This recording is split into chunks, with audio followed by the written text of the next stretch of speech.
بعدها ب 10 دقايق ربع ساعه. ما اعرفش اخد دش في اثناء التدريب نفسه، كنوع من التوفير يعني. ده اصل الاستاد تبع استاد بورسعيد، دي هيئه غير النادي المصري. يعني يمكن عشان الناس يعني طبعا يعني تتذكر وتعرف الحقيقه ان الاستاد غير النادي المصري خالص. ده حاجه وده حاجه. احنا بنروح استاد بورسعيد زي بالظبط الاهلي والزمالك بنروحوا استاد القاهره مأجرين. احنا بصراحه ما ندفعش الايجار، لكن احنا ضيوف على الاستاد بورسعيد. احنا ضيوف على الاستاد بورسعيد. انا فاكر حضرتك انتوا بقى النادي المصري كان بيعمل تظاهرات بالمطالبه بتغيير اسم استاد بورسعيد لاسم النادي المصري لانه تاريخيا هو صاحب وكان بيناشد المهندس حسن صقر. انا فاكر وكنا عملنا ورئيس الوزراء وسيد رئيس الجمهوريه كل الناس. احنا يعني كان في خطابات وكان في مؤتمرات كتير جدا عشان نرجع، لكن تم رفض الموضوع. تم رفض الموضوع. وكان في حتى محاولات حتى يتدخل هاني ابو ريده بعلاقاته مثلا لانه ابن من ابناء بورسعيد، فبرضه ما فيش فاكر انت حتى ساعتها ما عملتوا ماتش مصر والسنغال في استاد بورسعيد، فاكر اللي هو مصر كسبته 3-0 وصعدوا لمنتخب الشباب لكاس العالم. كاس العالم فبقول لك يعني دي حاجه وده حاجه يعني. احنا زي ما بقول لك الاستاد بورسعيد هو زي استاد القاهره، حاجتين مختلفتين اطلاقا عن الاهلي والزمالك والمصري. يعني ليس لنا سلطه هيئه خاصه، الاستاد هيئه خاصه. تمام. طيب نرجع. طب ليه حملكم البعض مسؤوليه اللي جرى؟ يعني اتحمل البعض، حمل مجلس الاداره مسؤوليه كامله، والبعض ايضا حمل الجهاز الفني بعض المسؤوليات، رغم ان انا بصراحه حق ربنا شفت ابراهيم حسن هو بيحوش يعني. حملوكوا جزء كبير مسؤوليه، وقال ان النادي المصري مسؤول واي نادي مسؤول عن تامين المباراه الخاصه بيه على ملعبه. طبعا الكلام ده افتراءات يعني يعني وكل عارف هذا الكلام، بس طبعا مين هيتكلم ومين هيدافع ومين هيسمع، مين هيحب يسمع الكلام ده؟ ما اعتقدش الناس. طب احنا حابين نسمع. طيب بالنسبه للمسؤوليه، لو جينا نبص يعني احنا بعتنا لاتحاد الكوره يمكن 3 خطابات موثقين فاكس، واستلمنا بعض من الرد عليها. بنطالب ان احنا ليس من حقنا الضبطيه القضائيه، يعني انا راجل مدني ما اقدرش افتش واحد مدني تاني بالظبط، ده قانونا. ومالناش وبنطالب لا اما بالغاء الدوري، لا اما هم يتحملوا المسؤوليه بالكامل، المسؤوليه الامنيه في ظل الظروف اللي احنا عايشينها كلنا. في مصر احنا بقالنا سنه ونص ما فيش امن عندنا. في سنه ونص عندنا لحد اول امبارح اهو، وحصل في مباريات كثيره قبل كده يعني احنا شايفين ده. لكن كان الاتجاه العام داخل الدوله ان الكوره تستمر عادي، الدوري يستمر عادي، علشان قدام العالم كله يبين ان مصر طبيعيه ومفيش فيها مشاكل والامن مستتب والحاجات دي كلها. ده الاتجاه. فما يجيش النهارده بعد ما تحصل المصيبه هتقول ده مسؤولين. طب احنا نعمل ايه يعني؟ احنا مجلس الاداره كله 7 اشخاص. النادي ده كله فيه 40 موظف و50 موظف. صحيح. هتعملوا ايه؟ هيعملوا ايه دول؟ هنعمل ايه؟ انتوا ولا معاكم اسلحه ولا معاكم ولا ما نقدرش نعمل حاجه خالص نهائي. فازاي انت عاوز تحمل ده؟ طب ما تحمل باقي رؤساء مجالس الانديه كلها الحاجات اللي فاتت قبلنا. صحيح ان ما حصلش نفس المصيبه والكارثه، لكن ربنا ستر ساعتها. حصلت، ربنا ستر. حضرتك كان ليك تصريح مهم جدا ان من يتحمل مسؤوليه هو مدير الامن ووزير الداخليه. هي الداخليه. الداخليه عموما يعني. الامن كله طبعا. حضرتك التصريح اهو على الشاشه. كامل ابو علي رئيس النادي المصري المستقيل دمهم في رقبه وزير الداخليه ومدير الامن. الداخليه كلها بالشكل ده. لو كان هنقول لو كان حاجات كتيره. لو كان الامن الخطه والمسؤول عنها وتنفيذها كانت اتنفذت ما كانش حصل اللي حصل طبعا في الشكل. ما كانش حصل حاجه خالص. تفتكر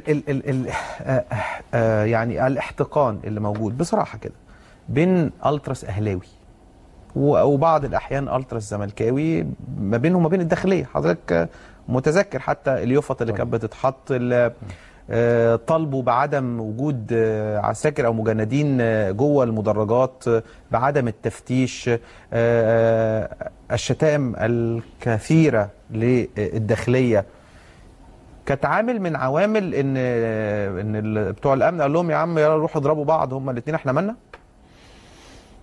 ما اعتقدش توصل لكده، لكن هو عدم وجود القدوه، وده بركز عليها جامد جدا.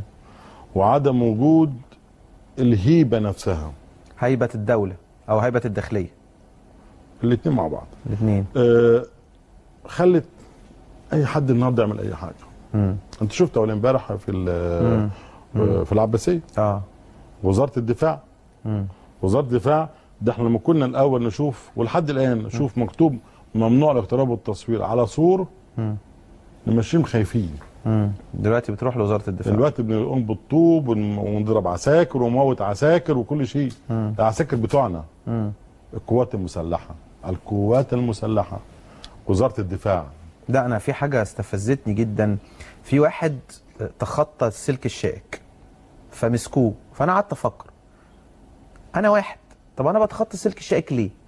هو ما فيش غير هدف لا واحد. داخل يعمل حاجه كبيره. لا وانا ما هو ما في مجندين قدام جيش.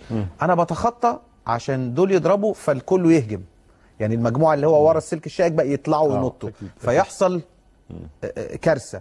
اصل انا معناها ايه معنى ايه الرساله اللي عايز اوصلها اللي انا بتخطى السلك الشائك؟ يعني ايه الرساله دي؟ عايز اعمل ايه؟ عايز اعمل فتنه ما بين الاثنين ويضربوا بعض ويموتوا بعض، كارثه يعني. طبعا. طيب نرجع تاني لمباراه المصري، وحضرتك تقدم استقالتك فورا طبعا. انت والجهاز الفني. ليه؟ كنت يعني مصدوم؟ لا مش ظلم، يعني مصدوم طبعا، مصدوم جدا وحزين جدا ومفجوع جدا وكل شيء. يعني بيني وبين نفسك كده قلت انا ابو الكوره بقى اللي عايز يلعب كوره، اللي عايز يلعب رياضه بقى. انا يمكن حسيت الاحساس اللي جالي ساعتها ان كل حاجه انتهت. حسيت فجاه ان كل حاجه سودة، كل حاجه ما تستاهلش اي حاجه. ما شفتوش نوع من الهروب؟ نوع من الهروب؟ بالعكس لا، ده احتراما للولاد اللي ماتوا، ده اقل شيء. يعني انك انت تقول دلوقتي انا مش راضي على اللي بيحصل، ان ده مش مكاني ان اقف في مكان زي كده. في الوقت ده كانت كل النفوس مكتئبه، لا ومتدمره، ولحد الان بص اللي حصل ده ما فيش حد يقدر ينساه. حصل ده ما فيش حد ممكن يقدر ينساه. لكن عاوزين حاجات كتير تحصل. انا هتكلم معاك في كل النقاط، انا حاسس باللي جوه حضرتك. طب لماذا عدت مره اخرى من الاستقاله؟ هل بعد ما يعني هل مطالبه جماهير النادي المصري او بورسعيد او استاذ كامل لازم يرجع، المصري هينهار، الفريق هينهار، يعني ايه اللي خلاك ترجع وتاخد القرار بالرجوع مره اخرى؟ لا انا علمت عودتي من وسائل الاعلام. لكن انا ما اديتش الموافقه بتاعتي ان انا راجع. عرفتها من وسائل الاعلام. و لان كل انا شخصيا، اسرتي، الناس كلها اللي حواليا، سواء اهلاويه زملكاويه مصراويه، كل الناس كانت بتنصحني بالابتعاد. زوجتك قالت لك ايه لما رجعت البيت؟ ما قالتش حاجه. ما اتكلمتش؟ لان شافت ان انا مش قادر تتكلم. انا قعدت حوالي يمكن اكتر من شهر ما خرجتش من البيت. شهر بالكامل ما خرجتش من البيت. قاعد على الكنبه بتاعتي وسرحان. دمعتك قريبه، كنت ساعات بتبكي وانت قاعد لوحدك؟ انت عارف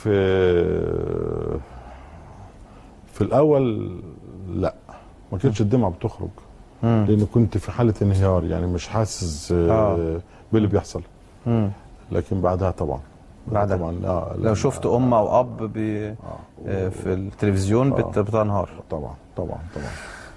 استاذ كامل، هنقلك هنروح لاول تليفون على الهواء مباشره كان معايا في الراديو اليوم. انت كنت رجعت في اول كلمه قلتها، انا فاكر ان انت كنت فاتح ايديك للنادي الاهلي، وان انت بتحاول تعمل نوع من، يعني تعال نشوف حضرتك قلت ايه ونرجع نعلق. نروح نشوف استاذ كامل قال ايه في اول تليفون ليه بعد حادثه بورسعيد.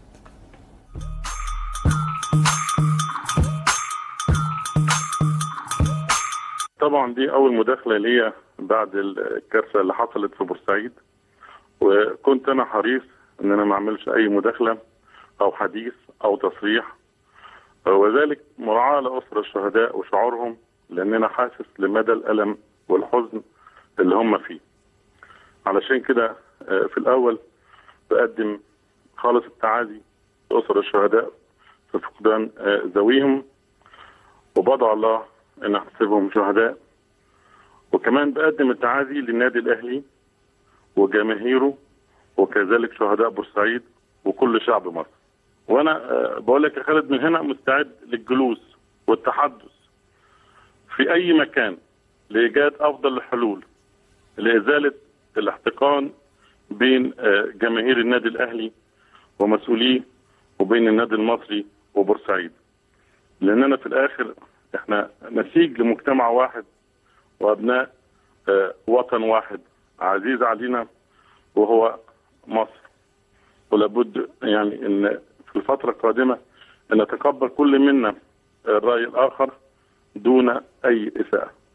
انا حبيت بس اقول الكلمه دي في الاول، لان انا يعني كنت عاوز اقولها من زمان، لكن طبعا الظروف ما سمحتش، و يعني عاوزين نبص فعلا.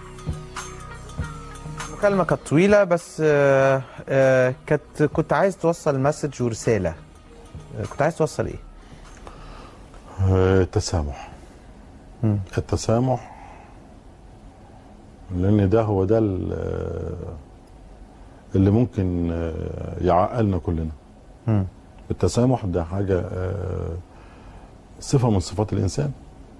هل بعد المكالمة دي تلقيت أي ردود أفعال من مجلس إدارة النادي الأهلي، أو من يعني هل كان في اتصال ما بينك وما بين مجلس إدارة النادي، ولا لغاية الآن قطع الاتصال؟